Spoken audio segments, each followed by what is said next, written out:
New York City Mayor Michael Bloomberg is considered to have one of the out there. He was at the speech. Like officials across the country, significant budget crunch in his city, slashing spending, cutting jobs, looking at raising taxes, and he joins us now. Mayor, thanks for your time. Can you give us your reaction to what you have heard? Is this the right approach? Jane, I think it is the right approach. The president-elect pointed out that this is a real crisis, not something that's made up, and it's not going to go away easily. He pointed out that it's going to be very complex to get monies into the hands of people who will go out and spend it and create jobs. He understands that he's going to have to deal with Congress that has its interests, and he's not going to get anything done without getting Pennsylvania Avenue on both sides of the aisle, and I think he's going to address that. If you were in charge, what would be your top concern? What has to be in there? Well, he has to do something quick. He doesn't have the luxury of, excuse me, he doesn't have the luxury of waiting. And so he's got to get things through Congress. Hopefully he can get them working before he gets inaugurated, which is in a handful of days. Somebody's handing me some water. Okay, go ahead and take it. We've all been there before, Mayor, so get what you need. We know how that feels. Not a problem, as long as you recover.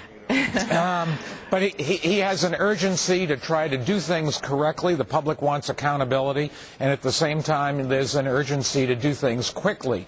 And sometimes those two things are inconsistent. But he's put together a team, some of whom I've known for a long time. I don't think he could have picked better people, and now they have a great challenge in front of them. You know, this was the quote from him this morning: too many Wall Street executives decisions. What is he signaling for Wall Street? What's coming? Well, I think the marketplace has already taken those firms to task. Some have gone bankrupt and no longer exist. Some have been merged out of existence.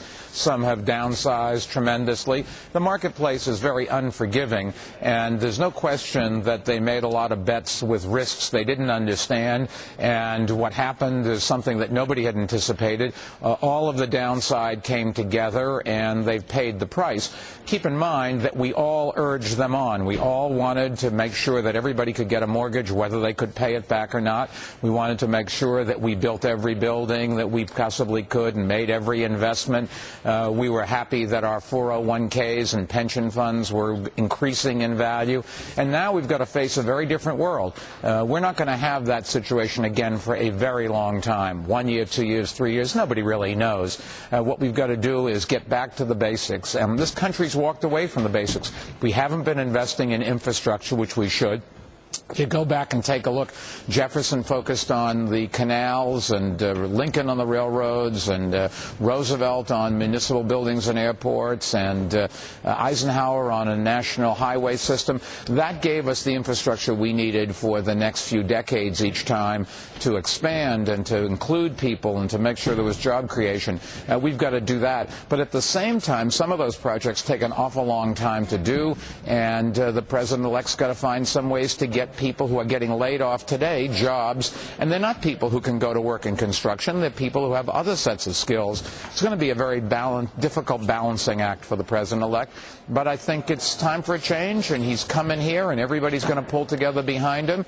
It's an exciting time, and he's going to have an exciting run.